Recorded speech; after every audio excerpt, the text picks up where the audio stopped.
a nightclub in Doncaster. That's a shocking thing. Dave used to go there regularly. Oh, yeah. And this was Mary Rose's first night. Oh. It's like a melodrama, isn't it? Throw some peanuts in. And Mary Rose's first night, and there she was there with a girlfriend. You remember that night, don't you, from 20 years ago?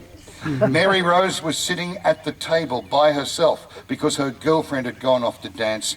Over came Dave, like a heat-seeking missile. And he made his play with a very unusual opening line. He said, "Every table has one." Mary Rose said, "What do you mean?" Dave said, "A candle."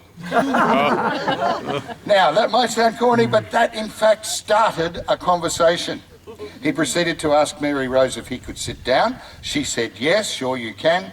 And that conversation started, and it has never stopped. When Dave first saw Mary Rose that night 20 years ago, he thought, "Ooh, she looks all right." That night they danced, and they had their first kiss on the dance floor. Now Dave, being the salesman that he is, gave Mary Rose his business card. She had no pockets, so she put it down her cleavage. A few days later, Mary Rose called Dave at work. They ended up at a Chinese restaurant in Anderson Creek Road in East Doncaster. About a month later, they became a couple, and they have never looked back. As a couple, Mary Rose and Dave used to go night clubbing back in those days when they lived in Templestowe together and to the beach. These days, they're in Doncaster East, and they more enjoy walking, and in fact, they've walked the Milford Track in New Zealand. They love walking. They've travelled, they've been to Vietnam and Thailand and New Zealand and more. At home, Mary Rose cooks and Dave eats. They love caravanning. They like to sneak away whenever they can. Dave enjoys his motor racing, and he's converted Mary Rose to rugby and the All Blacks and Melbourne Storm. They also love having their family and their grandchildren around for barbecues. When it came time for the proposal, ladies and gentlemen, Dave had it all planned. He decided last year it was about the right time. So he invited Mary Rose to their favourite restaurant, the Living Room in Templestowe. They were chatting away before the meal, and suddenly Dave stood up and said, "Mary Rose, will you marry me?" Mary Rose smiled and said, "Yes, of course." Dave walked around, he gave her a snog, and the job was done. Dave says he loves Mary Rose because she's attractive, happy, determined, and very family orientated. Dave says Mary Rose has put up with all my antics over the last 20 years, and also I just love waking up next to her. He says Mary Rose laughs at my jokes and has a wonderful, happy, smiling personality. Dave says Mary Rose still enjoys a drink occasionally, and we go out to a party and we dance, and I love that. He says Mary Rose allows me to be me and loves me for me, and she has brought stability to my life. Now she will be my wife. What more could I want? Mary Rose says she loves Dave because he's handsome, funny, and strong. She says Dave is my soulmate. He always looks after me, and he makes me happy.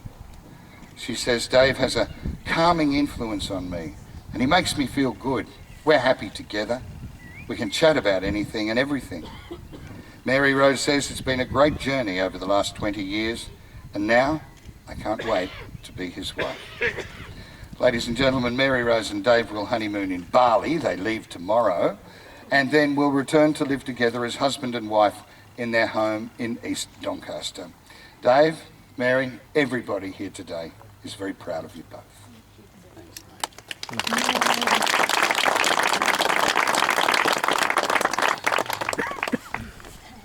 Stand next to her, please, Dave. Ladies and gentlemen, Mary, Rose and Dave have chosen two lovely readings today. And the first of our readings is entitled The Art of Marriage by William A. Patterson. And it's going to be read by Mary Rose's sister, Lena.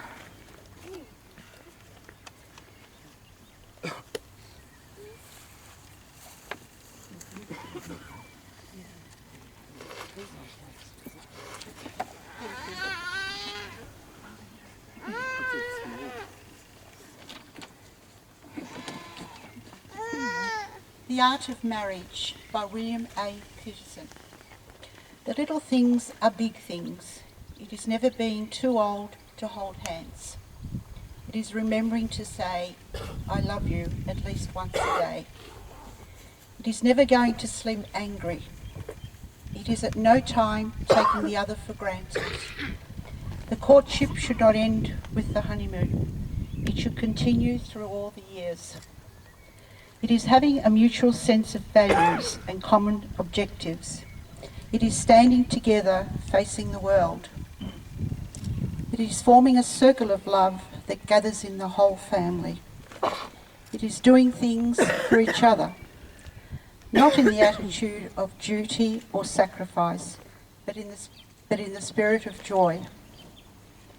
It is speaking words of appreciation and demonstrating gratitude in thoughtful ways.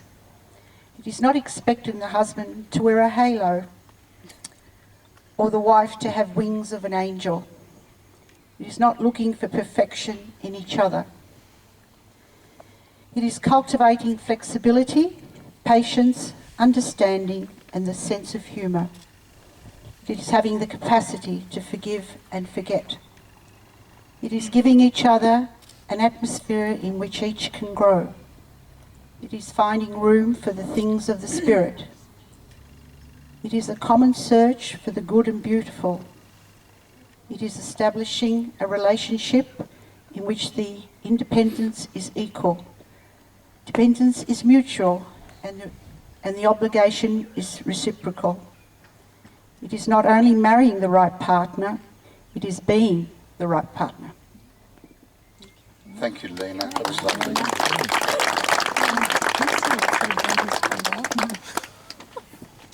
And our final reading today, ladies and gentlemen, is entitled When Two People Fall in Love by Kathleen Albila, and it is going to be read by Mary Rose's brother, Ian. Bob. I'll answer the brother. Yes, when two people fall in love. Sometimes a person is blessed with meeting someone who will touch their life in a way that no one else has, in a way that cannot be explained. For it is a mutual linking of two hearts, a bonding of friendship like no other. You know, it's something special right from the start, even if you've only known the person for a short time. But in that time, the foundation of true and lasting friendship has already been laid. A true and lasting friendship is built on trust and openness and understanding. It is not selfish or demanding and does not require you to be something that you're not. Rather, it's a friendship that unconditionally and allows the freedom to express yourself with no exceptions to be anyone different. It is giving and loving and loyal and welcomes the sharing of both good times and bad times with each other. It brings happiness in thinking of the other person and joy in the time that is spent together. The warm embraces shared have a way of saying everything that cannot be put into words. These things can be spoken only from the heart. You've both been blessed that you've found each other, someone in whose confidence you have trusted and whose friendship and companionship you have fallen in love with. Thanks, Ian.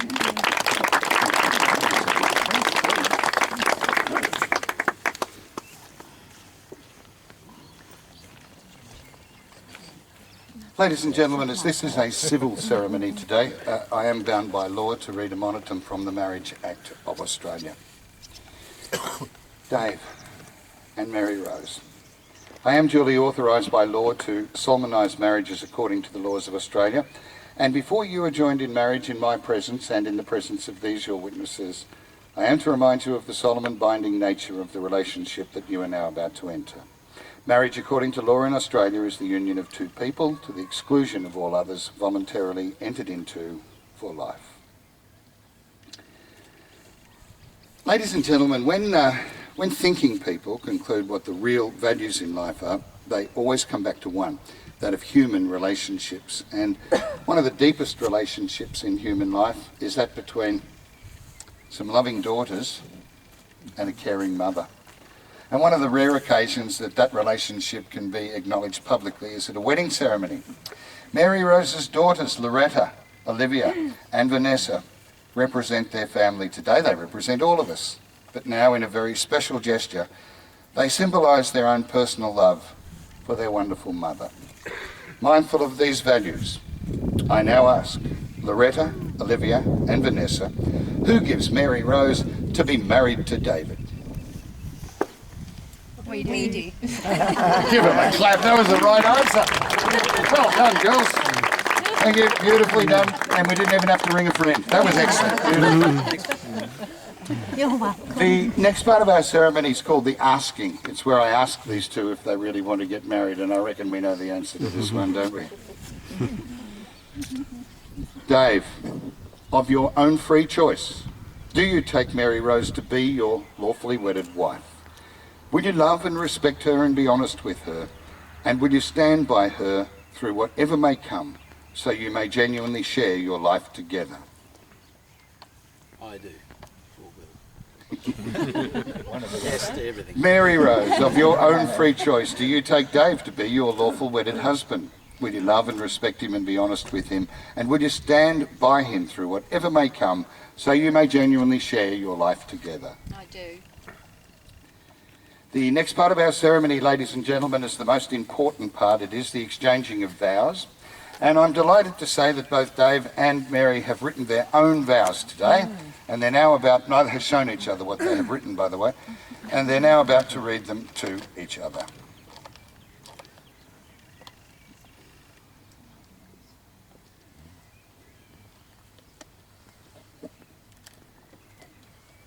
Thank you, Greg.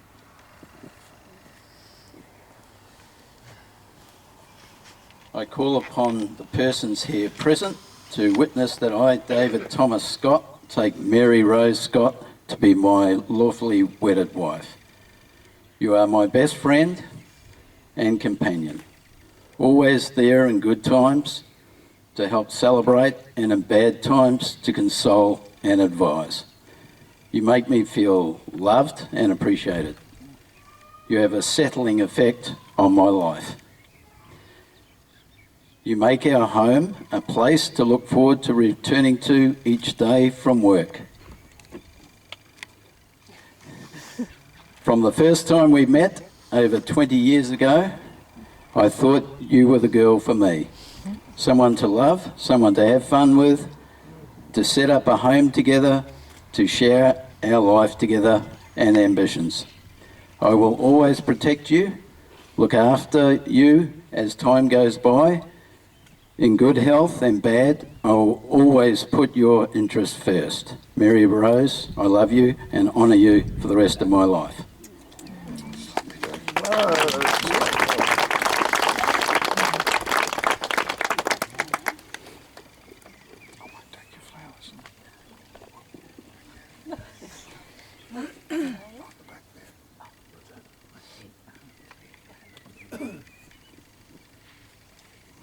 I call upon the persons here present to witness that I, Mary Rose Scott, take you, David Thomas Scott, to be my lawful wedded husband.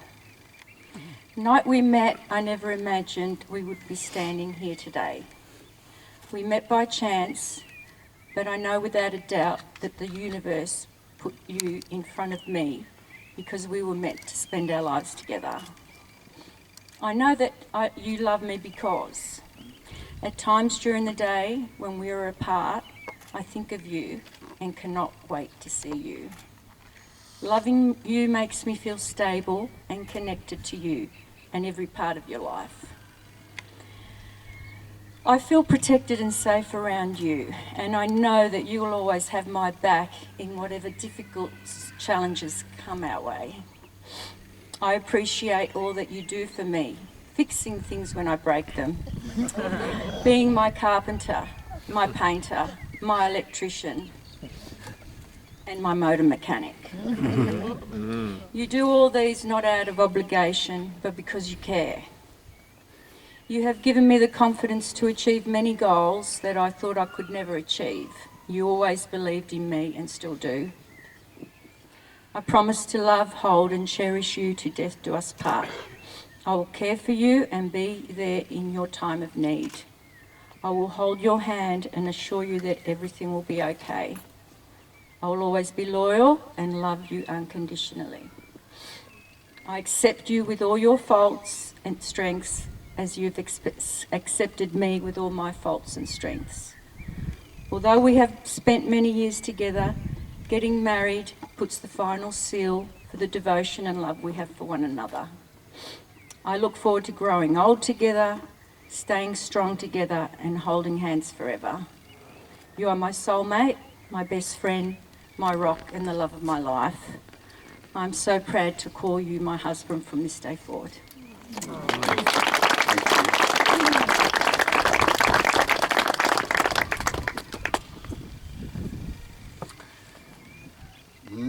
Ladies and gentlemen, it's time for the exchanging of rings, and I now would like to call upon Dave's brother Keith to please come forward with the rings.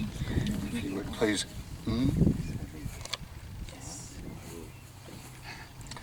For thousands of years, ladies and gentlemen, lovers have exchanged rings as a token of their vows.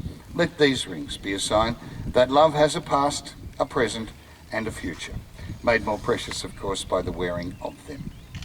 Dave, if you'd like to place the ring on Mary Rose's finger and repeat after me.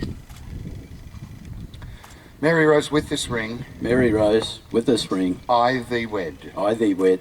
Take it and wear it. Take it and wear it. As a pledge of my love. As a pledge of my love. And a symbol of all we shall share. And a symbol of all we shall share.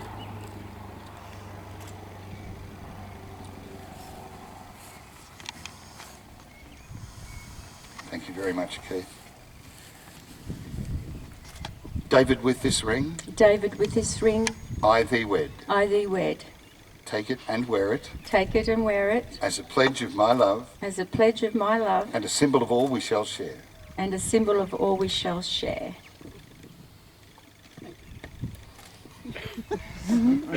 Ladies and gentlemen, David and Mary Rose have declared before all of us today that they will live together in marriage. They have made special promises to each other. They have symbolised it by the joining of hands, the taking of vows, and the exchanging of rings. So therefore, on your behalf and on behalf of the community, I now declare them to be husband and wife. One more time for the camera, please, Dave.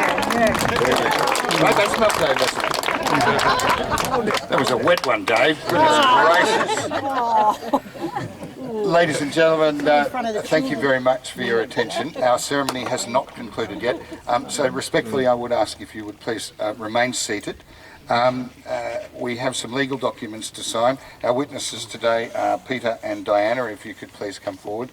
And also, once we've completed the signing of these documents and our professional photographer has taken the pictures that he needs, then I'd be delighted to ask you to step forward. If you have a camera, you can come right up the front and get a nice close photograph. We'll be right back after this break.